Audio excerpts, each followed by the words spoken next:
In May of 2021, Gary Vaynerchuck launched the NFT project VeeFriends. I'm Darby Bailey, and I'm a Hangout Hawk. In our first year, we've begun meeting in what we call a Flawk, and we're documenting our conversations as we discuss all things Web3, NFT, business, and EQ. I invite you to listen in, be your own Hawk to our Hawk Flawks, and we'd love to know what resonates. Let us know what part you liked best in this video or audio. Yeah, so I applied to last week I found out about, I have a Meta Angel for the Meta Angels NFT project, and they are, the business model for that project is actually an incubator for NFT projects. So they posted that they were doing interviews for their first cohort for this Angels Lab, which is a 10-week intensive course to take you from, or longer, there was some wiggle room in there for the 10 weeks, but take you to launch of an NFT project. So I sent my deck over and filled out the application and did an interview for that too, which was interesting because they didn't want the deck during the interview. I got like a 5-minute speed pitch, and then we chatted for about 5 minutes. And I think she did 20 interviews yesterday, which is a lot of interviews. But yeah, it was great practice because I have the meeting, I have another follow-up pitch on Thursday with the full team at the U. Okay, yeah, I think that's what you mentioned the other day, that you got selected for it. So you actually did the pitch. I did the pitch, yeah.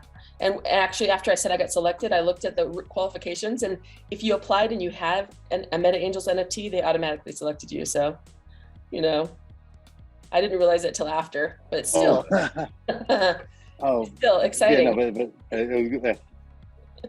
Yeah, fantastic. Hi, Signe. How are you? I'm doing fantastic. Hi, you guys. Hi. How are you? Happy Tuesday, I guess it is. Happy Tuesday, and we have our official call tomorrow with Gary. Totally, the time just flies by. Do either of you? What time is it where you are, Signe? It's 9 in the morning. I've got a 9:30 call, so I wanted to make sure I could jump in and see your faces before I went to that. So you've just had your coffee, you're buzzing. I'm like, it's 1 a.m. So I'm just like 1 a.m. Oh, yeah, I've got coffee and I've got my protein shakes. I've got double whammy.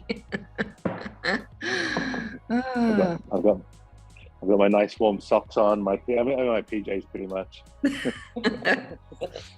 That's funny. Waist down is pajamas and slippers. Wouldn't it be great? The background is not real. You can tell. Yeah, pajama. And I'm guessing Legend is working, so not chatting with us. Yeah, I think so, usually. Hi, Matt. Hi, Matt. He's doing some hustle. Hello. Matt. I am in my car right now, so no video. Are you driving? I am. I'm just grabbing some breakfast here real quick for my wife. I've got a week and a half old at home here, so. Oh, wow. Oh, congrats. Yeah, thank you. Oh, wow. Is that your a boy? Oh, go ahead. First or? A little girl, yeah, my first. Oh, exciting. Yeah. What's her name? Natalia. Beautiful. Natalia. Nice. Thank you. How was the birth? Everything smooth? Mom's okay? Yeah, it was about 3 weeks early.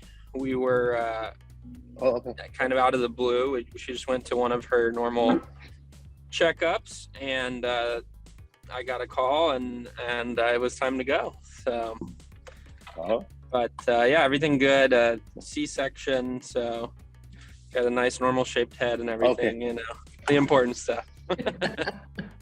Yeah. Nice, okay. Man. Yeah, take care of your wife. Like our first one was a cesarean, and it's really like just physically, like the recovery. Like the second two were natural. The first one was cesarean. Really? The recovery time, the recovery time with the cesarean is significantly more.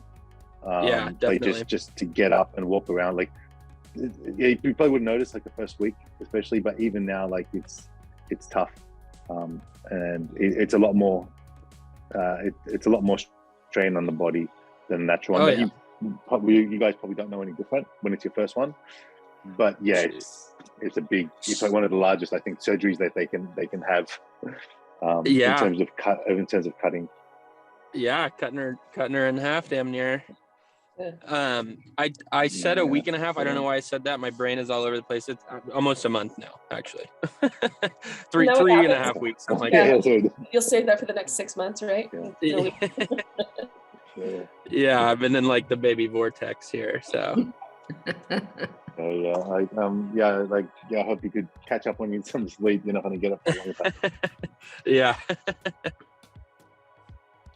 Hi, Spence and Wilson. We're just talking to Matt about his new baby. Hi, Spence. And Good Matt. morning. Congratulations. Thank you. Is it your first? It is. Congratulations. Fun times, man. Nothing Thank more you. Enjoyable and challenging. That's the one right now. Yeah, I'm sure the sleep deprivation. The sleep deprivation is the if you can get over that, it's really great.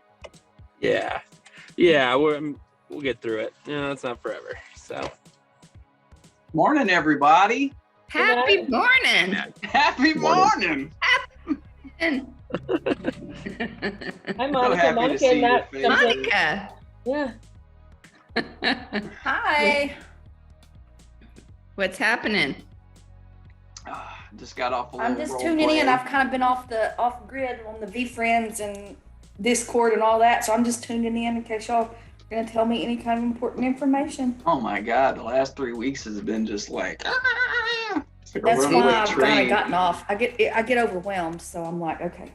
That's good to know. I'm overwhelmed too, and I just started last week. Like I'm like I got to take a day off, but you've taken more time off than that, huh? Was it good for you? Yeah, I've kind of checked in a little bit and checked that okay, we weren't minting. I mean, I know we're minting now, but I kind of checked in a few days ago, and I'm like, okay. But I'm usually stay involved in every message. The last 3 weeks has been intense. I've probably just been off grid maybe like a week, kind of, but the whole back and forth and it's just too much. So I just.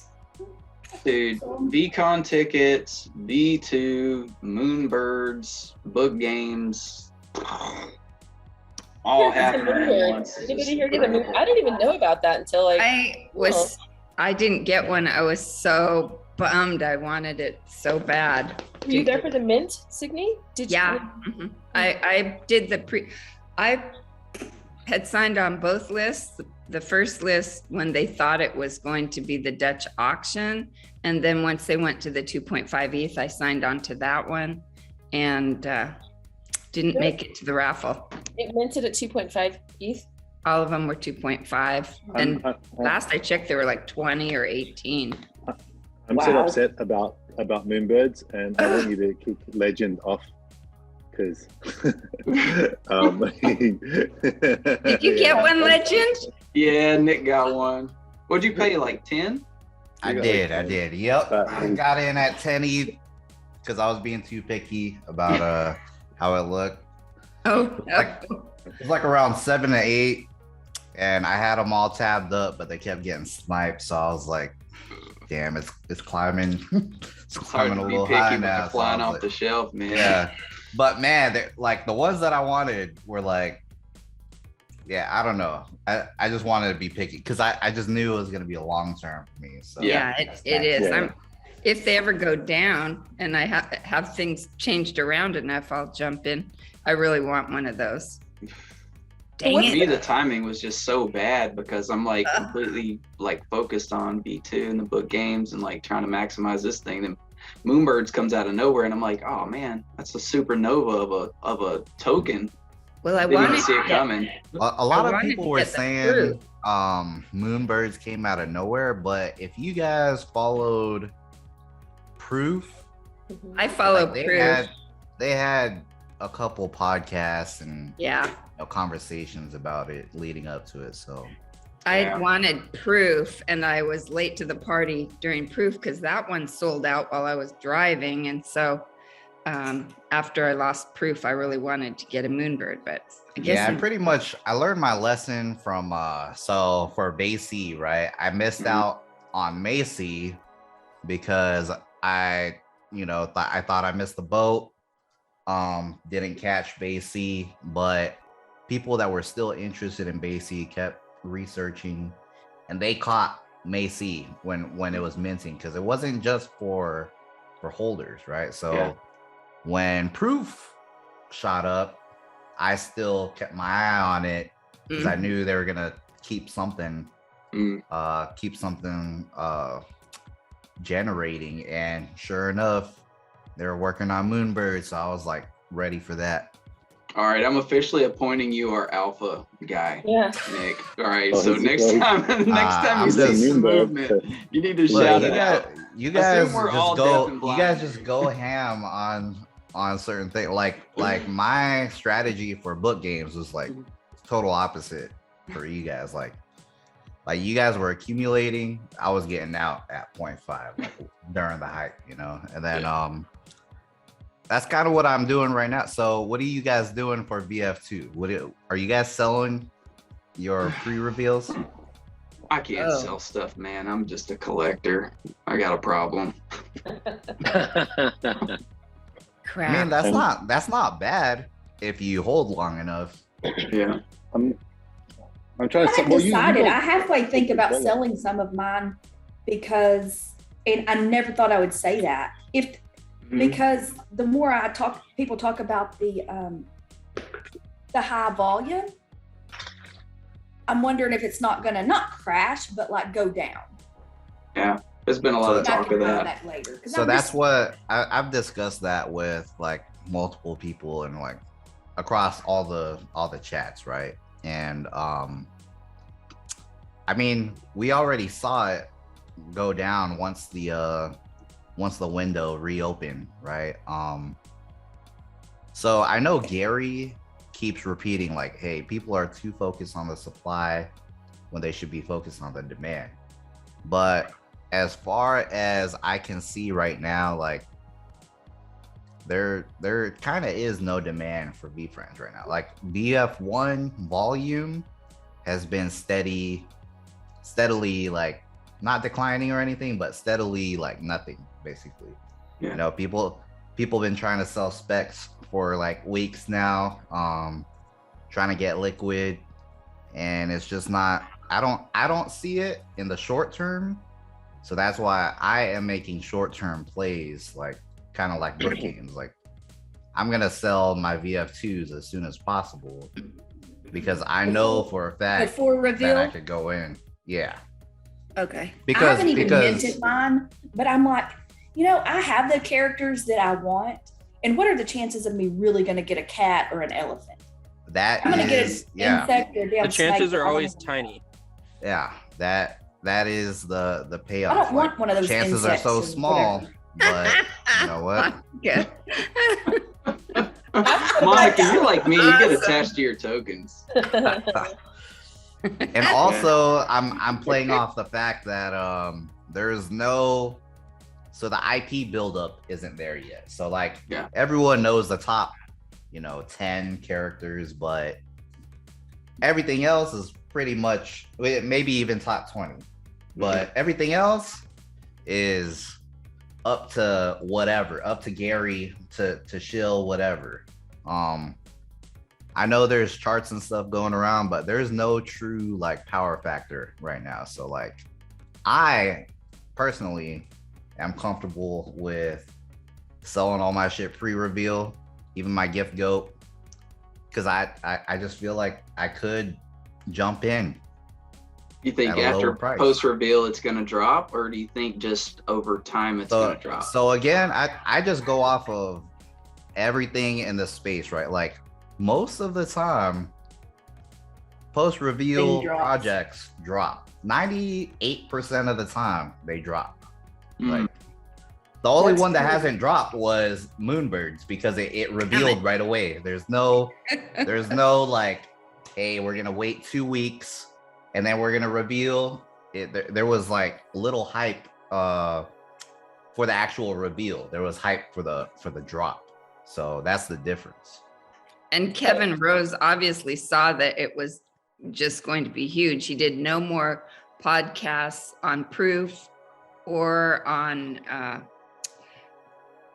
the other one he does, Modern Finance. He just stayed calm, which was interesting. What is it about Moonbirds that's so special? I mean, besides Kevin Rose, but like, what's the power factor behind that token?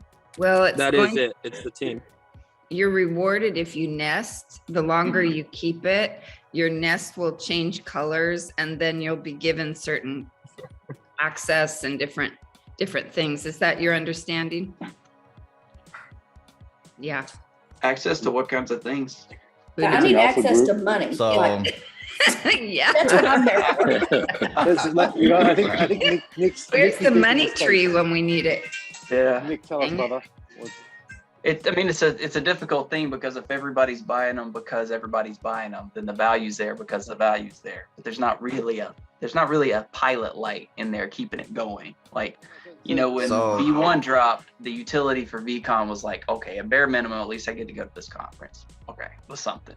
And then it turned into, okay, well now I believe in Gary, which is. So I know that there is also going to be a conference for Proof holders and Moonbird holders. So so just that, I can already assume that, with Kevin and his team, he might not be able to emulate or copy the same exact formula that Gary is doing, but I'm sure that with his networking and his relationships, he can come up with something pretty close, right? They already had a Proof meetup not too long ago. I'm pretty sure. And then as far as the nesting, you're absolutely correct. So the difference with utility in that is it also helps the price. Like, while you're nesting, you cannot list your Moonbird, or else the devs can unlock your Moonbird and it will be able to sell. So you can't create a fake floor, right? Yep. So the pro to that is there's like intent to keep your birds longer, and you unlock more shit along the way. The roadmap still hasn't come out, but these are just some things that I have heard. So, for example, Moonbirds with the astronaut helmet, he has ties with SpaceX. Whoa. And we have heard of, I don't know, like a trip or something SpaceX related, right? I can't think of too many other things right now at the moment. Moonbird goes to the moon. Yeah. With Elon, that's great. But basically, you get more utility the longer you nest, and I think that is pretty good because they brought up the point, like, so for Basie with their ape coin drop and just the ape coin drop, everyone, if you would have bought a Basie right before the drop, you would have been able to claim that 40 G's or whatever, right? With Moonbirds, that's not possible. You have to earn your utility pretty much by buying it and actually keeping it, nesting it, and you get the utility. So like that. Yeah. So Gauges I think that's why I think there's like a shit ton of unique owners. It's like a 70-something% like ownership, like unique ownership. That's like strong right off the bat, because 2000 was reserved for the Proof collective holders. So how does that compare to VeeFriends as far as unique ownership percentage? It's about half, right? I don't know, but we know Raw fucking owns half of them. So like, Raw's got half. Yeah.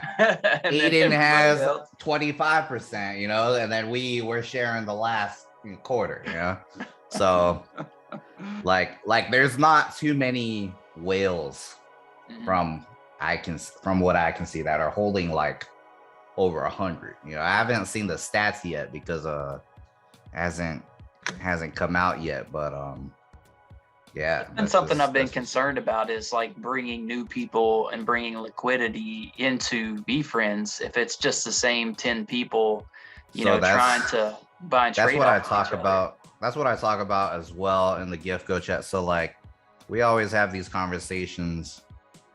We've really been selling to each other, you know, like we sell to each other for a long time. A lot of the spec deals happen amongst specs, you know. We haven't really implemented something like BF2. I'm curious to see how many unique ownership is, but at the same time, you get VF2s from aping in on book game tokens and just having VF1s. So like you're still retaining a lot of ownership anyway, right? Yeah. So I'm curious to see what that was, but I can tell you from moving into the Moonbird Discord, there's a lot of different projects, like a lot of people originating from different projects, and that's like my first exposure. Like I'm used to hanging out with VeeFriends, but right now they're all like, oh, I started out with Cool Cats. I started out with Ghosts. I was like, I don't even know what that is, but I'll look at it now, and then like there's a shit ton of projects that people started. So yeah. Cool. So I want to quickly say hi to Ant and Benny. I don't know if Ben's working, but hi guys. We didn't get a hi from you. What's up, fellas? So How you guys doing? Yeah, I'm just listening. I'm working and hanging out. Hey, Benny. Yeah, we're talking about the Moonbirds, but that I saw a post from Gary, I think it was 2 days ago, about staking. Like somebody said when staking, and he had a sly smiley face. Oh, the winky face, yeah. Yeah. So that was commented on. So yeah, someone. Go ahead, Abby. Sorry, I'll let you. No, I would just love to know people's thoughts on that because, staking what exactly, Darbs? VF2. I don't know. That's the thing. It just. I think he's realizing what's happening with Moonbirds and understanding that value. That's what I think. No, I'm going to disagree. I think he has, and by that I said, I disagree that it's what's happening with Moonbirds. I think has an idea and thought, all like just a wide range of options for VeeFriends, including staking. So, and throughout its future, there's going to be all different sort of attempts at trying and testing everything. We know even through just social media, Gary tries everything and to see what sticks, to see what works, and to try to sort of modify it and what have you. So I think even the staking option, he'll wink about it because definitely his team has discussed it. Maybe right now they could have an idea for staking mechanism and what the reward would be, or possibly there's no discussion about it, but they have thought about it, that it's something down in the roadmap that they're going to try. So I think that's where the wink comes from. Is staking something that's designed to it's just designed to limit sales, right? To make people long-term holders, build value. Is that what it's for? No, typically my understanding of staking is that the NFTs staked are act as like validators or like nodes on the network, and that's where the earnings come from for the staking. That's my understanding of it. I don't think it gets that deep in most cases. I think it is. No, that's more so staking tokens, for example, like cryptocurrency, not NFTs, right? Right. Well, I mean, NFT, call it tokens a token, like it's fair enough. I don't think that there's any technical, validation or anything like that happening when an NFT is staked, right? I don't. I mean, obviously, everybody's coming out with these new novel mechanics and everything like that all the time, but I think it's a little bit closer to what Matt said there. You can call me Honeycut, by the way. Honeycut, Everybody calls me Honeycut. It's weird having two Matts in a room. I'm used to it, man. I don't know about you. Every classroom from the time I was first grade had about two. So always. But yeah, I think it's more so kind of a social mechanic to it, like you were saying there, Honeycut. In most cases, I could be wrong. It could be wrong, of course, but. Yeah, I'd just like to understand the advantage of doing it, and like how that's going to shape the community or shape the value of the NFTs. What's the point of the movement? I mean, it creates a stickier holder. Right. All right, but it also creates an if then, right? And then you create too many if thens, and then you start getting caught up in the if then this, if then that, and then the person that the person that the person that that's kind of reacting to the if then statement starts to come up with their own conclusions of if then, and then that's when you start to see things like Legend said, like where you see dumping after these reveals. If you think about people that are holding these things that are worth hundreds of thousands of dollars or tens of thousands of dollars, however you want to say it, and then they get airdropped something for free, like they're gonna want the value of those free things at least, because they feel like the other thing that's getting them the airdrop is their let's call it their cash cow, right? So then the things when they get revealed, yeah, they're gonna dump because everybody's gonna pull their liquidity from it. It's the same concept with like when you're staking with like coins, like when Ape came out, right? Ape had a gazillion pounds of liquidity, right? And then you saw the price dump because people are just pulling liquidity from that. And for me, the only way that you keep liquidity on a coin or on a token, the only way it really works is to have a product that's tied to it, a product or a service that's tied to it. So let's say let's say there was like the Gary V coin, right? And with the Gary V coin, you could buy like the same things you could buy on Amazon, and there was a marketplace set up for it. And then you could, people, instead of like pulling liquidity, they're buying things, and then the people that own the coin are taking that margin from the liquidity they buy the products with and the coin's value, and they're putting it back into the liquidity pool for the coin. And that's how I think you balance a coin to kind of like make it actually work. Like you make it a real form of currency. But anything past that is damn near a pump and dump, right? It's damn near, here comes our coin, here comes our coin. What the fuck can I do with your coin? Right? Can't do anything but pull the money out that people put in there to make the coin more valuable, right? So then as soon as you start doing that, then the coin's value starts to dump. Yeah, but that's why the project itself is like how big the founders are, what they're able to execute is right. What makes that ecosystem viable, which is why Moonbirds, it's not just, I get some picture and I can have this novel sort of bullshit. No, it's like Kevin Rose and his ecosystem that you're buying into. That's what you're paying the premium for. And all the connections, and he's going to execute well with anything he does with that project. And that's going to be his focus moving forward, which is why people are paying a premium. They don't care about the reveal of there are some novel differences between the birds in terms of their appearance, and maybe some things will have a bit more, like the rarity will have a bit more utility, but you can still stake them regardless of their rarity.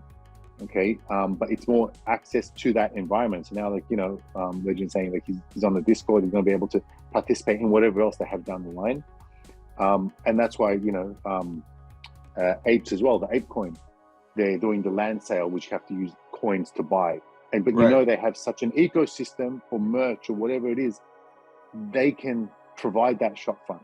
Gary V as well. I think a lot of us are confident that. Even though, Nick's saying, in the short term, what are we buying? There's no real, it's the same group of people doing it. And I agree, right now in the short-term window, there's not much really in VeeFriends. There's a conference and that's it. Some cartoons, which I'm like, whatever the fuck. But I think we're all pretty confident in the long term, he's also going to have this massive ecosystem. Sure. Right. Available. And I think that's one of the differences. So with, like depending on the project, but back to what Nick was saying before about, okay, if it's just, he's no more short term, he's going to sell them off. I think there's more long term, but we're not going to see till the medium or long, like to the midterm at least, what the IP really start developing, where he's going to start doing it, whether or not staking is a thing, and staking just for the sake of staking versus staking with some thoughtfulness and some real utility that's going to be created that you can utilize within the ecosystem. Yeah. Right. With his other partner projects. So typically staking comes with like some type of incentive, right? So like they're saying, hey, you're going to put your token, your coin or whatever on the sidelines for like an interest or a utility or that's an exchange, right? That's basically what it's designed for. And that's all kind of crazy to me just in itself, right? Because typically a project makes more money off of an NFT being traded, like they make money off the royalties, right? Mm-hmm. So when they're talking about just locking it in to be staked, well, then the project's going to start to lose money on however many percentages of those things are just locked up, right? Maybe the long-term gain there is that there's less likelihood of the floor to drop. I don't see that, right? Like I don't see that happens, because I think specifically there's, whale manipulation is real, right? So the guy that holds 50 or 100 tokens, he might put 5 or 6 tokens down to like start making people think that the project's going to start to dump, and they start listing tokens lower. He pulls his shit or buys his shit back at a lower price. He takes the loss in taxes and then buys more of them at the cheaper price that were listed because he started the plunge, right? Mm-hmm. So I don't know. Same thing with hedge funds on Wall Street. Right. They do the same shit. Right? So, I heard Legend talking earlier about, the price dumping and all that other stuff. I think that's real. I think I had said it on a couple calls before that, like, creating too much, creating too many pieces, right, and putting too much stuff out there, like, really puts everything at risk to dump, right? And you talk about, like, we're all trading between each other. The whole NFT ecosystem cross chain is just trading with each other. Like, there's probably 100,000 or less people, I would say, that are actually even doing this right now, right? So, like, we're all trading to each other. There's 10,000 piece collections. There's a zillion 10,000 piece collections, right? So we are all trading with each other. Do you think that's the point of bringing in the lower value tokens, to try to bring in more unique users? No, I think the point of bringing in the lower value tokens is for Gary to make money, right? And try to we'll try to monetize the IP that he's building. Right? Yeah, that's a little short term. I mean, I agree with you in one regard, Ant, but like I disagree with you in another regard, because that's a little bit of a short term mindset, because like he's got to bring in, like Honeycutt was saying, like you've got to bring in like new people, and he's doing those educational videos, and he's trying to that's true, ramp up everybody that kind of missed the first wave of the last year.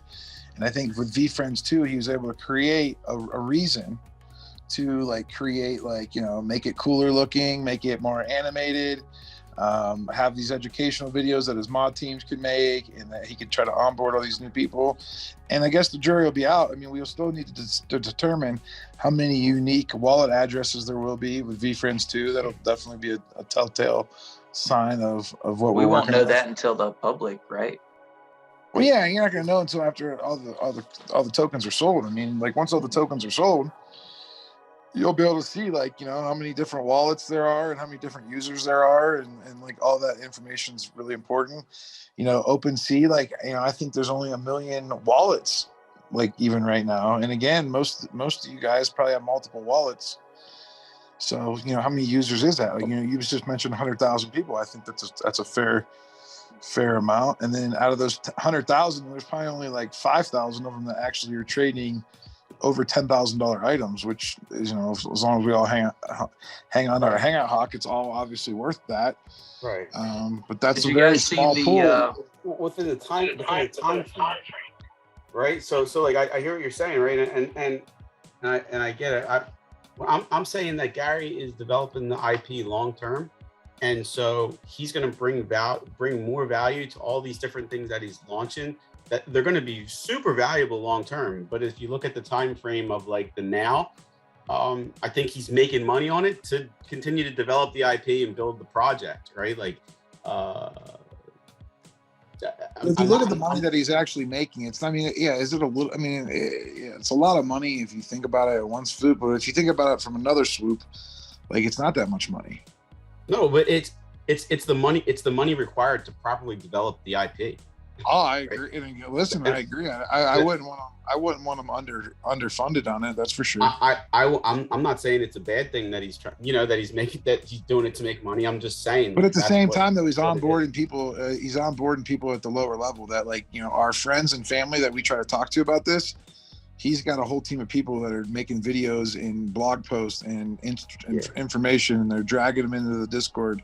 They're working with them. They're like, it's a process. I mean, like anytime that you're going to affect major change, I mean, it is a daunting process, but whoever wins that process astronomical upside. Yeah, big time upside, because like they have the bigger base, and all these bases, you know, all these different projects, they're all going to be growing at different rates.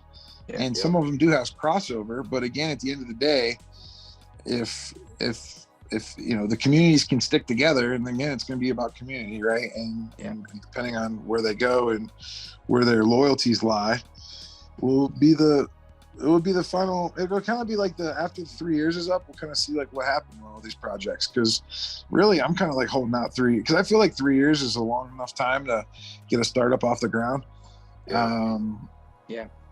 So you find out in 5 years if it's actually going to survive or not. Yeah, but like what I'm saying about the time frame thing is like, I'm all in the VeeFriends and like I want to be here in the next 3 years. But like I like Gary's promoting a lot of this stuff, like book games, right? Like he's promoting it as like this flipping game, right? And he makes more money, and it actually helps the project when there is trading. As long like if we're not trying to undercut each other, that's where it's kind of an issue. But like there is a game to this, right? And so like Legend said, if we assume that the token's going to dump, or some of the tokens at least are going to dump post reveal, which I agree that that's going to happen. Why wouldn't you sell and then rebuy at a lower? Why wouldn't you sell and then rebuy at a lower level? And for the answer for me right now, I wouldn't sell because of the tax implications of selling right now, right? Based on we mint it like what it was in May, right? So if I was sell before that 1 year mark, then you know there's bigger tax implications that I have to look to say is the price going to dump that much, right? That it's going to offset the taxes that I have to pay and all that other shit and blah blah blah. If you can even get, if there's even the volume to get, you know, what you're talking, what you really want, right? So I think one thing we're looking at is like you mentioned sort of flipping to like then the project makes money.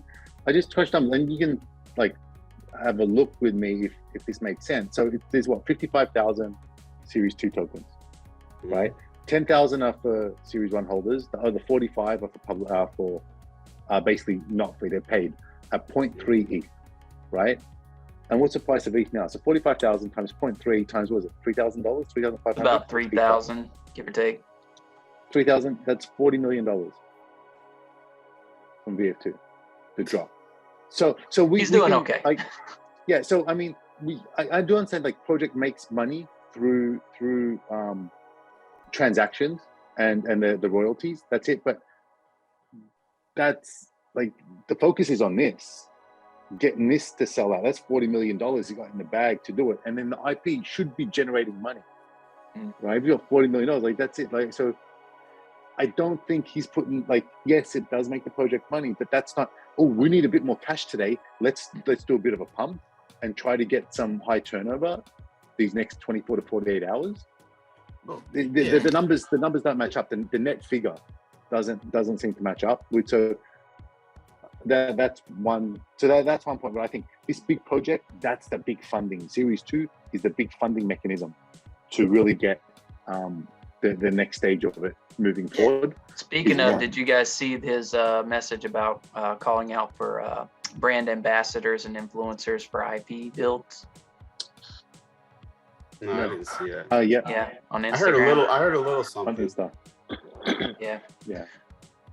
I was going to. I sent the link that he put out to my wife to get on there and be an ambassador for the IP. So she went ahead and filled out that application. I was going to ask you guys on our call tomorrow if I could have like 60 seconds to talk to him about that and join in to be an IP partner. Would you guys upvote me on that? Yep. Absolutely. Here. Awesome. Appreciate it. Is the question up there? What's that? Is the No, I think we should all actually spend a little time today jumping in there and throwing some things on. That way we're ready for tomorrow. I think that's great. Ant said he has to go soon, so thanks for coming in. We'll see you tomorrow. I know you're going to drop off. Okay? Yeah, I'll drop off. I didn't want you to think like, oh, I didn't like something someone was saying. I just hung up. You know what I mean? And then hi, Julian and Gal. Good to see you guys. What's up, guys? Fellas. Hi, how are you doing? Good. It would be great, I think, to talk about the call tomorrow. I know there's been Aiden posted something in the Discord about having a strategy for the call. But Matt, I don't know. Can we upvote questions? Is it Corso that posts questions, and then we can upvote them for how they roll out the questions tomorrow? Yeah. So what's typically happened is Corso's created a thread in the past for our previous Hawk Talks. And those threads, if they go inactive for a week, they vanish. So someone has to go in there and reactivate the thread to bring those questions back up again. So we need him to either do that, or we can jump onto Aiden's thread right now and put our questions on there, because that one is still active. It's on Discord under Hangout Hawks. It's got this little drop down arrow or whatever, and it's a separate thread there, so we can put in all our talking points right there. So the one that Corso made it's still active. Oh, is it's it? called Okay. Sesh 5 Q&A. Yeah. So all we got to do is go in. Question, all we got to do is go in and upvote either the existing questions or go in and make them right now, and then we'll vote. I think if we're going to do anything around token price, it needs to be around short, medium, and long-term token value. Like if there's going to be any questions like that, just to throw my 2 cents in before I got to go. Okay. Yeah, I want to suggest like this one, like my idea with this group, like he gets lots of questions about like in the general chat about VeeFriends and VeeFriends 2 and token price and stuff.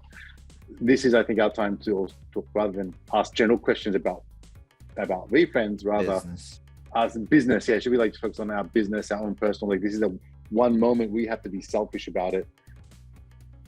There's enough information, and I think anything he tells us about VeeFriends tokens in general is missing out on the opportunity. That's something we can, if enough of us ask him just in Discord, he can maybe do some kind of smiley face reply. But that's my take. I'd rather hear sort of like people straight up business questions, very targeted, like selfish, all about them, and I'm happy because it's relevant to us as well. But obviously, the entrepreneur side of stuff, NFT talk. I mean, there's enough. I hate to say this question, ask this question, because it's really personal, and I don't know that he'd even answer it, but like. He was a big family first guy, and I think that he got him and his wife, because I think he's got a girlfriend and all that stuff now, right? Like I know I'm personally going through a divorce right now, and it's ripped me apart, right? And like I don't know, I would love to know a little bit more about how an entrepreneur, like high level entrepreneur, really deals with something like that, But again, that's a highly personal question. And I'm really sorry that you're going through that. I went through that 2 years ago. So if you ever want to reach out to me, I'll give you my number. Thanks, dude. Man. Alopecia's doing great. The alopecia's doing freaking great. The stress relief. I'm now on the other side of that, though. So it was definitely a struggle. But I did ask, if you guys remember, I asked Gary a question about his family. I think it was right before Christmas. Yeah. And he kind of, it was before the announcement of the girlfriend. I know that, which was interesting timing. Yep. Because I'm with you. Like, I care more about what kind of pizza does he like? Like, I don't really care. All the questions, like, we see most of the stuff answered already. And right, it's like relationship building, right? Like you want to I think we can learn from each other's questions. Like, for instance, if if Nick has a really good question about what his next move is, I'm curious to hear what his answer is, to Nick, because I know Nick is into video games. I know he's into casting and doing all that stuff I'm not familiar with. I want to learn more about it. I think that there's a huge marketplace for that stuff, and I'm unfamiliar. So I'm happy to sit through and listen to all those questions. I think everyone's questions are awesome. I think that you guys did a great job last time. I know Honey got to go. I know who else got to go. I did. I was lucky. Yeah, Email, you got to go, right? That was that was awesome. So, and he usually picks people that are different. That's at least what Daniel told me, the mod that hosted it. He said they always want to pick different people, and I'm like, well, that's kind of messed up. That's weird. That's a weird way to pick stuff, but. Yeah. I guess first come first serve's hard because 30 people raise their hand when they first walk in too. So it's kind of like when you're at work and you're really nice to like the people at work because you know that like you have a limited interaction with them. You're trying to make an impression because you're trying to have this transaction. But then when you go home, you're yelling at your kid or your wife or something like that because you're angry, right? You never take it out on the people that you have limited transactions with because you want something in the immediate short term from that person, but you take it out on the fucking people that you love, right? And again, I think that's for me, like that I would love to hear. That's why I would love to hear about, the shit that he's going through. But again, it's highly fucking personal. You know what I mean? So I agree with you. I think, and I was thinking about that as well, because I've got 3 little kids, so I was always very interested in his family first and how he managed the balance. And he used to speak about that a lot. So I don't feel it's going too much. So I think it's got to be structured and phrased in a way that and I think you're aware of it. It's not about tell us about what's going on with you and your wife or the divorce, but rather hypothetical. Yeah. Well, one thing I was thinking was like do a lot of I was air thinking quotes. about the same thing. Was like based on the changes in his situation, what's some advice he can give to other people that in terms of managing a relationship while being an entrepreneur, or in your case, as you sort of started this, he's gone through some personal stuff. You're currently going through a divorce. What are some you can either say lessons or some advice he can suggest on ways to manage it, or that from his experience? Like, I think if you're thoughtful about the wording of the question, I think it should, because it's complex and it's personal and it's also specific to you. You want to get the right answer as well, because it's your one moment. Yeah, you have to drill it really far down, or else he'll give you give you something like over communicate. And it's like, okay, well, yeah, we'll see that coming. Right. Or you can go deep in the wrong area. So I think if you word it right and thoughtfully, you're going to get the insight that you want, that is relevant to you and your specific need, without it going too personal or to being like making it uncomfortably personal for him and just trying to be like a paparazzi type, figuring out what's going on with his situation. But yeah, I think that's a good question. I would agree. So I'm divorced, and when I got divorced over a long time ago, I was working at the same company with my husband on the same team. So when we got divorced, it was pretty uncomfortable. If you keep it like on your side of the street, right? You say, I'm going through a divorce. Like, here's my struggle. Like, do you have any advice? Or like, you're asking for help, right? And then everybody's going to have a different way they coped. Like, my thing that I learned how to do was compartmentalize. At the same time, I don't have kids and I'm not a male. So it's different, but I would agree with Emil. Like, if you keep it focused on how we can help you personally with your specific situation, you're keeping it focused on you instead of asking about his, because the whole world, the world that knows it, Gary knows about the girlfriend. They know that he's divorced. They know that, right? So we know that he's got like personal experience. So he's going to give you whatever advice he can give you, and you don't even have to bring up his situation. We already know. When he also doesn't have work-life balance, and you have to recognize that, and like that he owns it. He owns that though. See, the fact that people are trying to make him more balanced than he probably is, that's on the person. Well, no, he preaches family first. Wait, but family first, that doesn't mean work-life balance though. No, it doesn't mean like that. I know he cares about his family. I know that what he gets up out of bed every day is because to give his kids a better life. And sure, that's been instilled from him, from his father, immigrant, what I mean? Like it's instilled inside of him, and that's okay. But like, I'll tell you this, like, I don't have that work ethic. I wish sometimes I did. I wish sometimes that I could not take as many trips and not spend as much time, but like, I feel conflicted. So like, but I'm also not beating myself up that I'm not a billionaire though either. Fuck that. You're doing great, bro. And I know that, and I'm okay with it. But like, there's a lot of people that beat themselves up. Like, you can't have $1 billion and also be balanced. I mean, I don't want $1 billion. I just. No, I hear you, and I agree with you. But he does. Like, he wants to rule the world. Right, and so there's a price for everything in this world, and it's not necessarily money. But listen, I got to go though, guys. I'm sorry. Like, see you, buddy. See you tomorrow. First fucking therapy appointment. I don't want to be late to. A catchphrase I heard a while back that I thought was good was work-life integration, not balance, because there's no way to keep it balanced. But if you could find a way to intertwine the two to where you can have both at the same time, I think that's important. Well, work is my life and life is my work.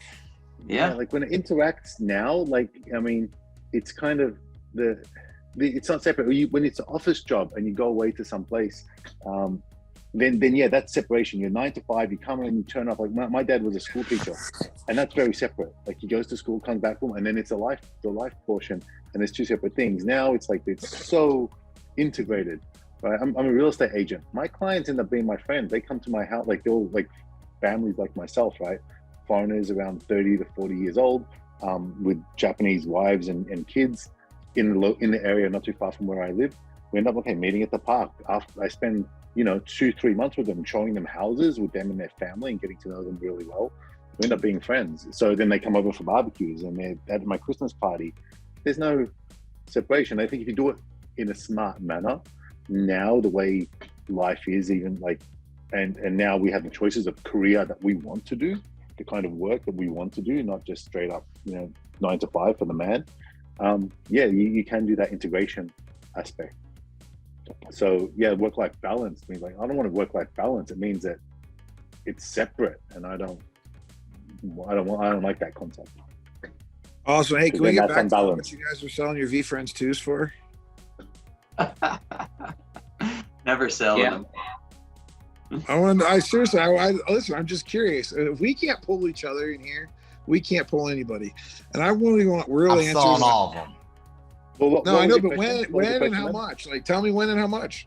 I'm selling them now for the floor price. So is that you? I see a couple of them leaving right now for 0.98, 0.97. Is that all you? No. That's what I'm saying. See, that's what I'm trying to just cut to the shit and like. Well, there's two types. I think we got to be. Yeah, well, I have the different poses. I'm talking about the ones from book games. I'm talking about the ones from book games. Not your real good one. Not your good VF2s. Your random friends VF2s. listers. You don't. Yeah, like your baseball cards. Let me ask you something. If you plan on picking them up, at what price would you pick them up for? Like 0.7 or under? If it gets that low? 0.3 to 0.5.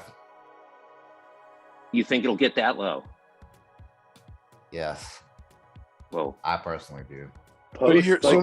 So then you already sold all yours. Is that correct? Except for your evolving poses. So you sold all the. Did you have any other ones or not? Did you only have evolving? No, I sold all my book game tokens for 0.5. Yeah. Oh wow. You were the one that I was buying them off of the night before. Yeah. Yeah. Nice pickup, man. So you didn't get any VF2s from the book games, right? Because of that. You're muted. You're muted. Nope, I'm not making any VF2 plays because I am super confident I can buy them for cheap. How much you sell? No, yeah, that's cool. I was just trying to understand that. You're basically you're a buyer at mint price, mint to 0.5 at the tops. Yep. All right. So some of us else that have book games that got the VF2s, what are you guys doing? Because I'm looking at it right now, like, okay, I could sell it for 1 and triple up, but like, you know, like Ant was saying, like a triple up really is only like instead of being up 2 units, I'm really only up 1 unit because of the way my short-term capital gains tax technically is figured. It puts me in a much higher bracket. It's like it like puts it in like income, like, which is like insane. Here's my take on it, Benny. There's not much downside, but there's lots of upside, right? Like let's just let's just look at how many tokens do you have? Which one? The non-evolving? Yeah, the non-evolving, no, just the floor one, right? 11. You know, 11, right?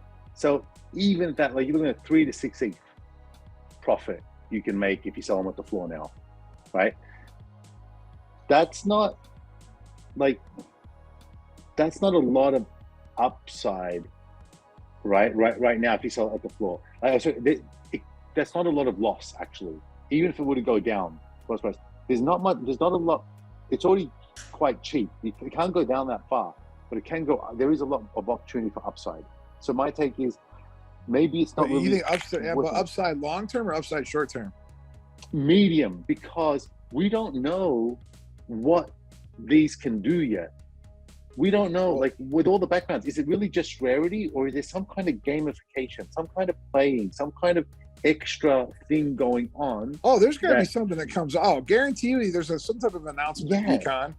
There's going to be some type of announcement at VCon that, like, something's going to happen. And again, I'm going to still say that he's going to focus on specs, and he's going to focus on gift codes, and he's going to focus on VeeFriends 1, and VeeFriends 2 is going to be basically a cool little collectible for a while. Yep. Is what I really think is going to be happening. It's going to be a cool little entry-level collectible that you got your feet wet in. Now you can participate. You're spending your $1,000. Now you're learning. You know what I mean? It's not going to, people that just like creeped in with $1,000 aren't going to ham it up and go spend 20 grand tomorrow. So like, they're going to get in, they're going to learn, they're going to take it slow. And then he should get back to work on, you know, the higher level stuff, to keep those people in that community, because those people in that community, they make more of the decisions. They actually have more of the tokens. The people that own specs, you know, they also own, like, you know, 10 other tokens, most of them. And he's going to try to keep them sticky, because if they keep leaving for these other projects, like I heard you guys mentioning, like, eventually that's not going to be good for anybody, including him. Because it just dilutes a little bit more. And again, he can still pull it off because he's got all the initial capital. So I don't think he is going to need any more capital per se. And his tweet about needing influencers to promote characters, I mean, I kind of already assumed, I mean, this is how business is structured, that you're going to have him, the mastermind behind it. And then you're going to have, if you have 235 characters, you're going to have 23 CEOs of over 10 characters. So you're going to have 23 like people that are in charge of a 10 character bank. And then you're going to have one person that's in charge of each character. That's all day, 24/7, trying to drive that character. And you can pull it off, and whoever he hires that are talented people, creators and artists, and people that can come up with cool collaborations, and they can start collaborating with each other.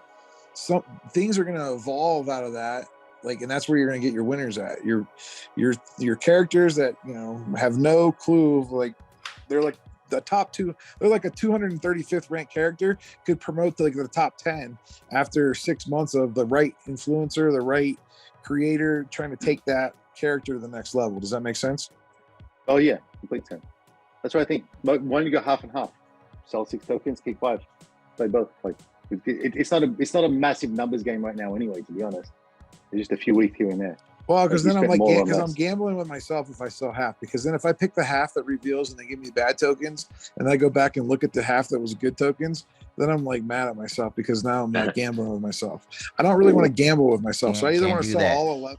I want to sell all 11, or I want to keep all 11 and gamble. But I get like a very lucky black cat or something. I don't know.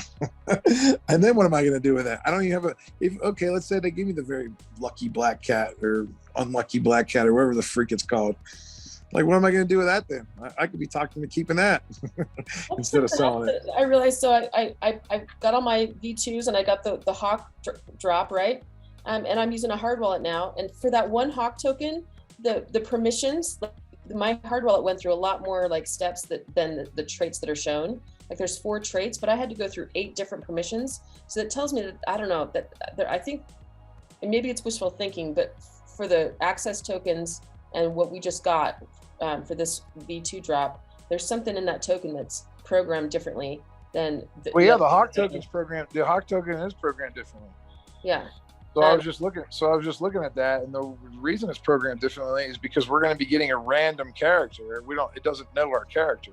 But isn't that the same as a V2, like random? No, because we're going to get a character, but it's going to be an evolving pose. VF2s aren't going to be evolving. The only way you get evolving is to have a VF1. Well, Hawks and any other access token people are going to get an evolving, but we're going to get somebody else's character. So like you could technically get a Gary B evolving. Interesting. So like, which is going to then, I brought this question up in Clubhouse yesterday. I'm like, doesn't that going to take away that there's going to be 300 random characters that are going to be plucked that have basically are going to have this one extra token from these additional tokens. Yeah, which again, it's not a huge difference, if there's 40, there's 40 characters. So what, there's going to be 41 or 42, like ain't going to be the end of the world because it is random generated. But in theory, technically, because it is random, technically all 300 could be a Gary B evolving pose. Technically, I mean, like it's out there, and the odds are going to say there's only going to be one extra one because there's 235 characters and there's 300 tokens that they have to do this with. So it's kind of it is definitely an interesting thing, and there'll be people complaining. There'll be people thinking it's awesome. The people that are complaining are going to get the shitty characters off the bat. People that are going to say it's awesome are going to be the ones that pull all the top 10 characters, and that's just how it's going to go. What if it's a Gary owned? It can't be a Gary owned. Yeah, he's got to go through his wallet. It can only be Gary's owned if it's like he actually owns the VF1, he gets the VF2, and then he'll be able to give that VF2 to someone because it'll say Gary owned on that then because it was originally.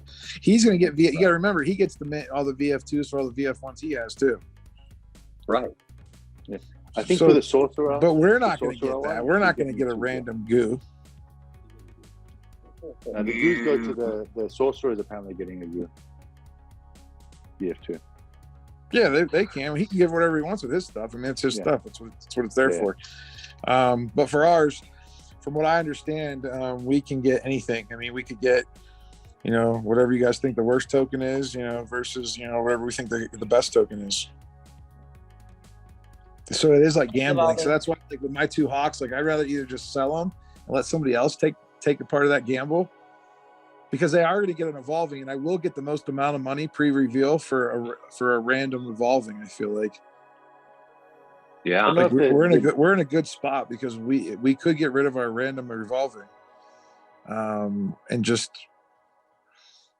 people throwing. Well, because I feel like that's going to be worth more. The hope and the hype is going to be worth more than the actuality. When we know that there's only really 25 awesome characters that people are actually going to want to go out and buy because they think they can turn around and sell it for a month for a profit. Like those are the characters that you have to be that's the ones you're trying to get if you're concerned about making a profit in a month. Now, if you really are just concerned about the long-term IP, you pick whatever horse you want. I mean, there's 235 equal horses, and yes, we can assume that some of them are going to take off, but I guarantee you there's sleepers on the bottom 200 that are going to wow everybody. Well, right now the floor for the access token evolving, so the pose is evolving, but the character is coming soon, is like 1.988. So you can think if that's worth what hey Nick, I wanted to ask you, what are you going to sell you said you're going to sell your Giftco evolving. What do you think that's going to sell for? What do you want to sell it for? Whatever the floor is right now, so it's probably like 4 something. Is it 4 or 2? I think there was one that sold for 2, a gift goat. Evolving. No, I'm not listening But is that- to. Well, that's what I'm asking you. I'm asking you because, like, first of all, like, So it's in the 4s. It's how do you guys 2.6. find? How do you guys find this out? When you guys go to do this on OpenSea, is it just like you guys are running these filters? Yeah, it's all the filters. So you just So, click so on, for example, click on the so are you on VeeFriends OpenSea series now? 2. Yeah, so VeeFriends 2, and on the left, it's got character. Most of them are coming soon, but it's got gift goat. You can pick in the traits. Real quick, I'm going to say hi to Russell. Hi, Russell. We're coming in Hi, at the Russell. tail end of the meeting. There you go. I do have another meeting, but if we could do just a reminder, Matt. I think Matt and Nick, we talked about having upvoting questions. Matt had made a request for us to upvote his question for your wife's business, right? Or your, and that's still open in the Discord, right? The Hawk meeting number 5. Let's see. I don't see your question up yet, Matt. I haven't Honey posted cut. it yet, but I'm going to. Okay. Right meow. Because yeah, these meetings are probably the best chance to upvote or get the most upvotes. I before don't- the actual thing. I don't see the when you were talking about Nick that You have to Corso click put into up. the. It'll drop down. So if you know the little hashtag at the top of Discord, Uh-huh. and it says the hashtag in 2, it says threads, you click on that, and it says sesh, S-E-S-H, sesh 5 Q&A. Oh. That's a terrible place to put it. Where is it? Okay. So there's It's a little only if you, hashtag icon. yeah, you have to go up there to click it, then it pops up on the left-hand column. And then you click it, and All right. I'm in. yeah, and then under Hangout Hawk, it comes up there. So if I want to find the floor on something, why am I like so slow in this? Like, do I just like? So I'll tell you, right? So you're looking at VeeFriends Series 2, you got all of them in front of you on OpenSea. Yeah. Yeah, and I clicked on gift goats, so now I have all the gift goats pulled up. But like, I can't tell if it's like actually on like somebody's actually listing it, or these are just Oh offers. no, so on the right, you know, it's got the search bar. On the right, it's got price. Are you sure the price low to high? Okay. Yeah, price low, and you'll see it's got the price. 2.6 I see, and 2.69. That's the floor right now. So that's actually somebody's actually has it listed. Yeah, and if you want, on the top left, it's got the status. Buy now. You can click on buy now, and that's actual price. Because sometimes you've got just offers. Yeah, and shit oh like yeah, that. I see it. Yeah, so I'm looking at And- these. Nick, yeah, there's a bunch of people that actually have them pretty low. 2.6, yeah. And you actually see there's 29 items now. So for the buy now, there's actually only 29 items that are for sale. So if I click on buy now, yeah, because that means they're actually for sale. Okay, so that's how you Yeah. eliminate that. So you Gift click on codes, that. Yeah, I don't ever, as you guys can tell, I never shop on OpenSea, so I actually don't even know how to look for stuff. Interesting. So there's that 29 people that actually have them listed, and I would say half of them are below 4. I'd say half of them are below 4, and half of them are 1, 2, 3, 4, 8, 12. Well, Yeah. most are below 5. I think you got like, about you got about big 15. numbers. You got 15 that are like 4 under 5. 16 that are under 5. And then it goes like crazy, like, 9, 10, 50, 25. And then can you click on if I click on activity, see it doesn't. I can't no, really. I can't sort. So yeah, no. So what you do when you got like gift goat and buy now, right? Get rid of the buy now. Just you're searching for gift goat, right? Yeah. Where you said price low to high, change it to recently sold. Sort by recently sold. Recently sold. There you go. So it's like eBay. Yeah, and it says the last 2.88. Number 2. How do you see? Like now, it's telling me 29 items. Yeah. No. So unclear the buy now. Okay. Because you'll know it's Recently last sold sold. gift goat. Yeah, and it says 1.55 is the best offer, but last is 2.8.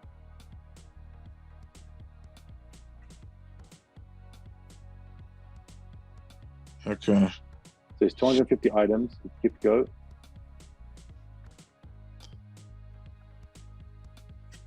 You see that? I mean, I see it. It says 250 items, but then I see like, well, all it is a bunch of like numbers. Like it doesn't really show. Are you recently sold? Did you sort by recently? Yeah, I'm recently sold. I am. And what's the first one you're looking at? It says last. It says number 3569.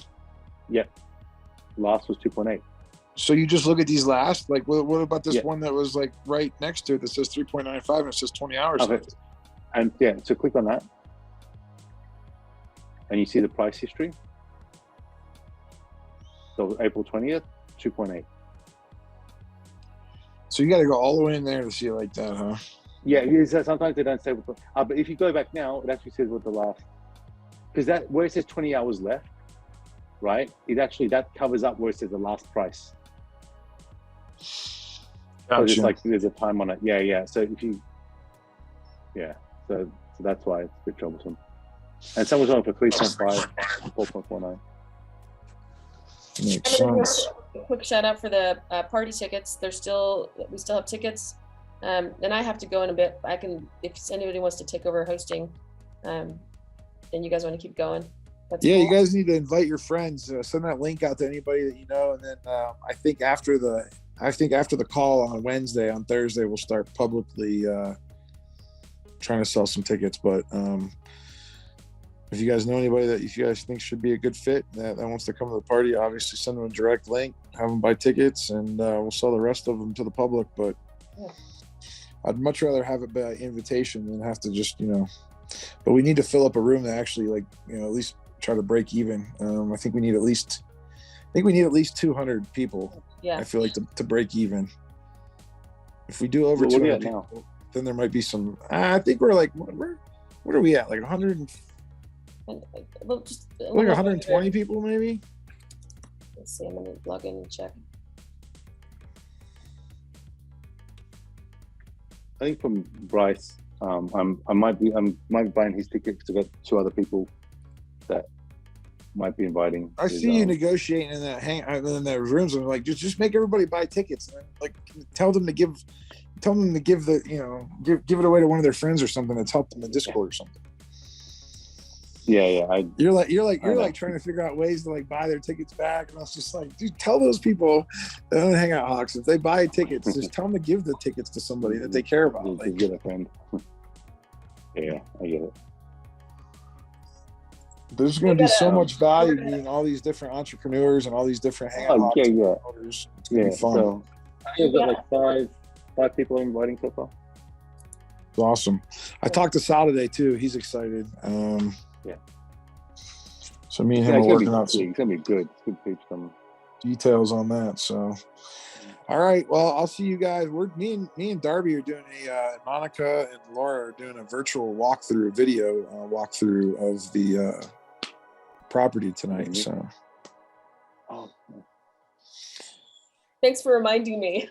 Darby, yeah. Well, I need a Zoom link for that. Like, I don't have a Zoom link. I think Laura set it up. So maybe text Laura in our group chat and tell her to make sure we get a Zoom link because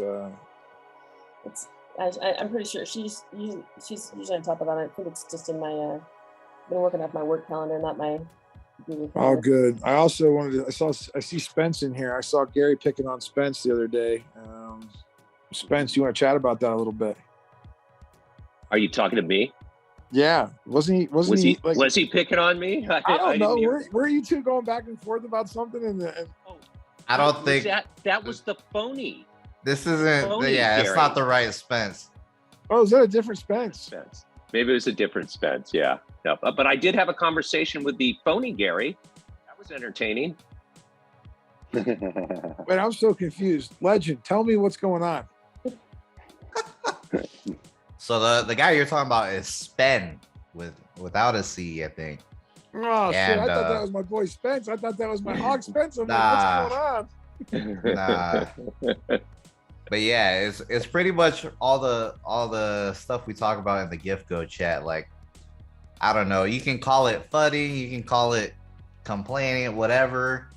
Whenever we talk about like, I don't know. Keeping it real. We call it keeping it real. Yeah. And he's just on Gary's naughty list. Sorry, I missed that. So it's Spence with the missing a letter. Is that what you're saying? He's a spec? Yeah, I think he's a spec and a hawk. Spec and a gift go. It originated from the gift go chat. But he's not a hawk though, correct? No, I don't think he's a hawk. But how about I'm going to get a bad name from that guy. Well, Spence, do you have a hawk, or do you? I mean, not a hawk. I know you have a hawk. No, I have a hawk. Do you have a goat or a spec? I got the Lava Cowboy. So yeah, see, and I thought that you had a spec. That's why when I saw you in the, not you, but like the other one, Spen has a gift goat and spec. All right, so I gotta just pay attention more when I see the Spence talking. See, I always assumed every time that it was this Spence, and I bet you it's the other Spence. You know what? I think he changed so that's why, his like, name. I got this mixed like personality thing with you going on right now, and I wanted to bring that up to your attention today because I don't want to meet you in person and like me like have like this weird, because I'm thinking like you're a troublemaker. I'm like thinking like you're a troublemaker sometimes because like this guy's like it's like he's almost egging Gary on sometimes like on purpose. And I was like, I don't think that's the guy I see on video, but maybe it is. I don't know. People could be crazy. When I first got on the Discord back May, there was another Spence with a C, and I even, complimented him on his name one time. Got no response, and I think he might have dropped the C just to differentiate. You guys want to see something crazy? Check out this view I got real quick. Hold on. So I'm at this house, and the view is really hard to tell from here. Like on camera, it doesn't. No Pat Mountains. But I look straight out, and like that's a mountain. It's called Pikes Peak.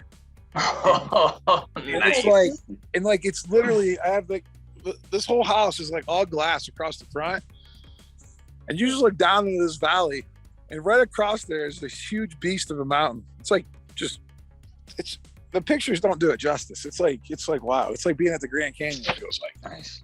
I gotta go, guys. See you later. See you guys. I gotta go too. So anybody else want to stick around, take over host, or? Well, I was gonna say, Matt, can we see your baby a little bit? It's feeding time now. Oh yeah, I do. It was quiet. Emil, let me ask you something. Did you guys ever come to a decision on what you were going to do as far as pooling the frames together? No, there hasn't been really any discussion from last time, but I think the plan still stays the same. So we're going to look at, like, people message me their wallet address. I got the guy who does the book, Tim F, who creates the Tableau tables that we use for everything. He created one for me that you can put up to 10 wallet addresses in there. So you put all that wallet addresses, and I'll just give one, like the whole data set for all those multiple wallet addresses. So then we can have a good idea of, okay, which sets of 15 can we put together? But basically, so it's quite straightforward. Like by the end of the day, any sets of 15, any sets of 5 that you have, we'll just be able to check, okay, which ones on everyone's wallet, which ones can we actually make a set of 15? So it's okay, Spence, send me your 5 granite or send me your 5 marble, whatever it is that you may have. Right. Or send me 10 of these. And we'll do that. So we only need the relevant ones that we can make the full sets of. Okay. And we'll enter them into the raffle. Okay. I'm leaving Sunday evening to Panama and going to be offline for a week. Are you going to do that? If I wasn't going to put them into that, I was going to have a friend of mine put them into the raffle. So go ahead. Well, you're not going to put them into the raffle yourself for your own days, or you don't have access? I was going to have a friend of mine put them into the raffle if I wasn't going to donate them into the Hawks pool. But see, so we only want them for day 15. Or is it day only 16? for day 15, and that falls on the 24th, or no? What day is that? Sometime in May. Back by then. Yeah, because Yeah, we only need to pull them for the groups of 15 because if you already got set to 5. I gotcha. Right. Yeah. Right, I don't want to right. take So I could set of 5 raffle spots. Yeah, that's for you. Yeah, I just do my own. The 5 for any type of frames. I got the clear, so I do that for the goes. The black for the ninja. Okay, gotcha. Okay, day 15. Okay. Yeah. Gotcha. So, okay. Okay. So we'll touch base on Discord before then. Yeah. Cool. Enjoy Panama. Thank you. I plan on it. Just right. So yeah, we have the call with Gary tomorrow, right? Right. Like the Hawk. So yeah, we haven't seen the Hawk session as well. Yeah. What time is that at? I don't know. It's 2 a.m. where I'm at, so I have no idea. It's 9 o'clock Pacific time. Usually 12 o'clock Eastern. Yeah. Is that now? Kind of. Like 24 hours from now. Well, yeah. 22 and a half. Yeah. Yeah. Okay. Hey, all right, cool. So 1 a.m. Who is everybody looking forward to, really seeing at VCon as far as speakers go? Who are like the main guys you guys want to hear from? Do you have any? I'm going for the meetup, to be honest. I'm going just to meet like you guys and other people and just figure stuff out. I think after I go there is when I'm going to get a favorite person. Yeah. I'm too new to the space to have a favorite. But yeah, that's my take of it. I'm just going to go there and just see what it's like and just get more involved with the space. Spot a few speakers, maybe artists and stuff, but there's no one like, oh, I like this artist, let me go see them. It's like I got to see them, and then once I get to know it, like see their work and maybe talk with them and however the layout is, that's when I think I'm going to develop an interest for that person, not the other way around. Right. Like drinking from a fire hose.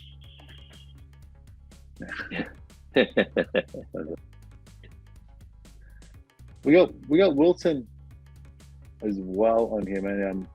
Wilson's been pretty quiet. How are things going on your end? Let's see if he's gonna pop up or not. He's been on mute. Maybe he's driving or whatever. But yeah. Oh, hey, Bella. Hey. Yeah, sorry. I was on my phone because I wasn't on my computer. But yeah, it's a little stressful. Like 3 weeks away from the wedding, and have to write the speech, and we didn't finish inviting people. So like I'm trying to balance, I guess, between the wedding stuff and the business stuff, and I guess the crypto stuff a little bit. I feel like after I came back from Vegas, I got a little more adventurous, so I ended up buying like a bunch more book tokens because I flipped 2 pearls, like a pre-friends list reveal for like 2.5 ETH, roughly. So now I just have like 4 sets of like caviar, the granite one, the marble one, and a clear one.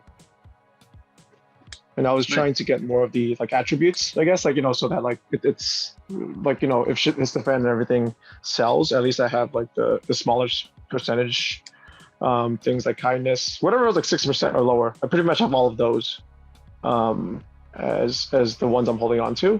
But yeah, like I wasn't really trying to play, but I feel like it was one of those things where I blew a lot of money on Vegas, so I'm trying to get stuff back a little bit, but like at the same time, like I've had so much excess from selling one of my V1s and those book game tokens that like I'm kind of playing on like house money, it feels like. Yeah. I'd say don't worry too much about getting rare ones. Like the focus with, if you're going to burn for new characters, it's all about the frames. So you don't want a rare attribute, because if you get a rare attribute and then you have to burn the money. So I was going, if that were to happen though, and I'm actually getting selected for like one of the raffle things, I'll probably just buy, I'm assuming it's going to sell off, so I'm going to buy all the shitty ones that like everybody didn't get, if that makes sense. Like, if it drops like, let's say half, I can just, put in like a couple of ETH to burn like crappy ones now, the ones that everybody's going to offload after not getting selected for the raffle. Yeah. But I feel there may be up until the 31st, May 31st, when you can burn for the raffle. There could be still some demand. The floor won't be so low because people are going to be doing exactly what you're doing. They're going to be buying up off the floor. Yeah. Right. But like I also look, what got me into buying it was I was buying the floor of the rare ones. So again, like, whenever one of the rare ones goes down to like 0.2 ETH, 0.18 ETH, that's when I decide to jump in that frame and seeing all the similar ones. So like, if it's going to cost me an extra like $60 to get the rare one versus the other one, I just want to hold on to the rare one so that after the whole token frame thing gets played out and he decides to use attributes, it's like, like the background, that kind of rarity. Because I think like it's a lot of just like, again, gamification of, you don't want to do what everybody else is doing. Just try to do something like they're not doing so that like, you get a bigger return on your, same risk essentially. That's like in my eyes.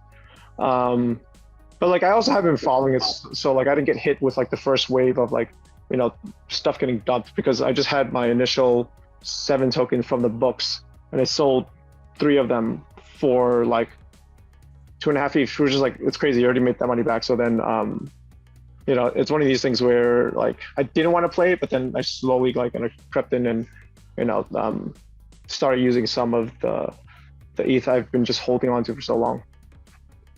Cool. All right.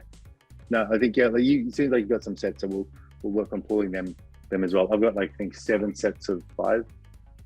Oh, cool. Yeah. Like they're all spread out. Yeah. So I might have to sell just to mint for my friends list because I've got no ETH. I've spent all my ETH on book games. I freaking, I'm still regretting the Vayner Sports Pass thing, but then like, I don't know, that was one of just like those impulse moments where I was like, I'm not gonna do it. When I clicked it and I was like, oh crap, it's too late, and it went through. But I think you're doing all right. Like with the floor and that, I'm looking at like 0.4. Like that's for the. So you're losing like 0.1 really. Sorry. Yeah. So like, I think I minted for like close to 2, like 1.9 maybe. I don't remember exactly. Yeah, 2. But that's the floor. But that's the floor of the shit ones. I think you got some good ones, right? I feel like they're all the same. They're like literally, it doesn't make any sense to me because I think they even said it's all the same, but they just get like random icons on it, and I have a couple of like the one icons, so I probably do have crappy ones, but I don't know, this whole thing, it's like you guys are all saying, it's all speculative, and I think until there's really utility and then like there's real legit companies, it's just us all just making guesses about stuff. So which is why I'm not usually comfortable jumping into the space because I don't really know what I'm doing because I'm not following all the Twitter accounts. Like even like the Moonbird thing I completely missed until I saw like the chatter afterwards. I just think I don't have enough like mental energy to follow all these things because sometimes I feel like it can become kind of a conspiracy theory thing and like shilling a little bit. So it's like a little weird. So I don't know how to like process that really. So I'm just thinking about like odds of like, what would work. If there's a smaller percentage of this, like, maybe I can just hold on to it. And, in a month or 2, if booking takes off again, there's a new thing that, you can redeem it for. Hopefully that's, that's where I'll get some return. But like, I'm not taking any of this really too seriously and trying to focus more on personal stuff, a little bit like mental health, and my throat is still like, I lost my voice for like a little bit, so I still sound kind of funny. He's going all right for the wedding so far? That's good. Yeah, like I feel like it's one of those things where I want everybody to have a good time, and even like I guess bothering people to RSVP and things like that, it's like getting a little stressful.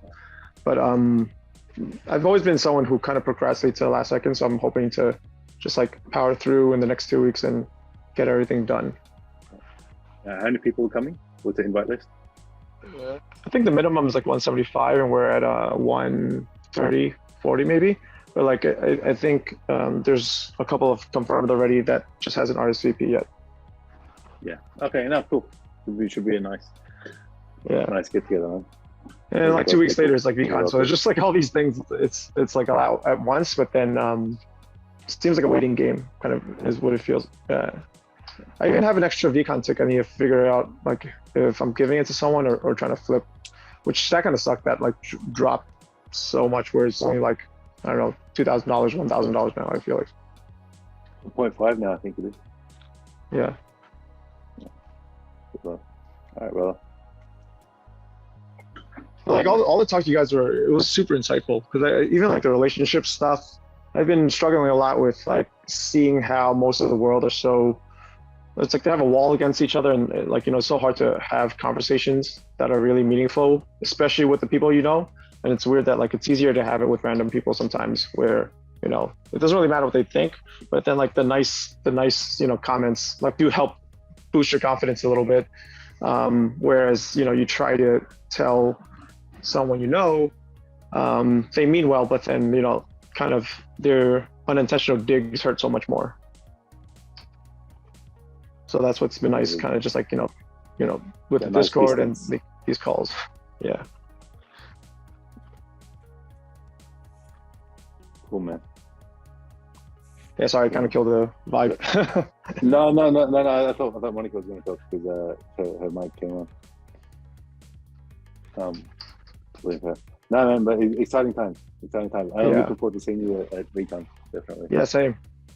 Yeah. Do you guys all book hotels, by the way? I feel like that I haven't figured out yet. Yeah. Was it pricey? It was like, for me, I booked like a month ago, I think. That was 6 weeks ago. I was like, well, I'm saying for like 7 nights, like the 19th. No, sorry, it was like 2 days before and 2 days after, because I fly in late and shit like that. I think it was like $1,500, $1,300 for my few nights, so $20 a night. Yeah, that's what's so weird. I still can't, like, my relationship with money is still like really messed up now, especially with like this NFT stuff, where I'm looking at like the $50 motels and it's like $10. I mean, 10 minutes away from the actual like US stadium. Like, should I just do that and just like, you know, power through? But then like, you know, during Vegas, I ended up like gambling like way more than I was ever comfortable with. And, you know, I have this really weird relationship with money where my normal brain. Do you want to stay with me? I've got, if you don't have a place, like, you know, just go half in the cost was like, you know, $500-600. Because I've got a twin double room, so two double beds. And it's at the Hilton, like, let me know how much. I think that's the thing. I didn't want to blow a lot of money on myself. So like, if you have an extra room, like, yeah, definitely, like, whatever it is, let me know, and I'll give you, you know, we could split it or something. Cool. Well, I think Gal, you said you're also staying at the Hilton. I just saw. Yeah, so it's the Hilton Minneapolis. So it's like heaps of people are staying there. It's a big one. And I got like a decent, so the room a bit earlier, so it's more decently priced. So yeah, it's like, I think like $1,200 or $1,500. I can check, but that's like all up. That's it. Yeah. Thanks. Right, yeah. cool. The same thing with the Hawk ticket, where like I don't mind paying for it, but then I just don't know what to do, because like I don't know like a lot of people in this space, or even like at all besides you guys. So like I would only give it to somebody here, unless I go to VeeCon, you know, search for someone who's like, hey, let me give all this stuff to you, which is like also like a weird feeling. Yeah. Where like, you know, I don't know the guy. It's a pain in the ass too to do that shit. Yeah. Yeah, I've been playing. Like I can't even give my VeeCon ticket away to like my friends, because like, you know, they're like, what is this? Is this like a cult? It's like a cult. It is. Yes, it is. It is a little, in a sense, it's a little bit, but it's at least a positive cult where you're not drinking like killer, like, you know, poisonous Kool-Aid. It's, you know, trying to make you a better person. So then, like, you know, that's something at least I can get behind until you guys start, you know, sacrificing people for the greater good. Sounds like you've got to go first then, man. Like slowly back out the room. Everybody's looking at me as run away. I'm gonna bounce as well. So just 2:38. All right. Yeah, it was a good session. Like, honestly, it was amazing hearing every guy's perspective and everything. Your background makes it look so nice and daytime over there. Yeah, you look like Island. Oh, me? Oh. Yeah. Where's my just like Big Fish too. It's like reality. The fake version of Big Fish is This is real life, man. All right, guys. All right. It was a good session. Later, Have a good guys. one. Bye. See you tomorrow. I personally am so grateful for you listening to this episode of the Hawk Flawk. If anything resonated with you, please leave a comment and let us know. We'd love to spread the useful parts of this video to help as many as possible. And if you'd be so kind to like and subscribe on all the channels you are hearing this or watching this on, I'll say thank you again, for real. From one hawk to another, Ka.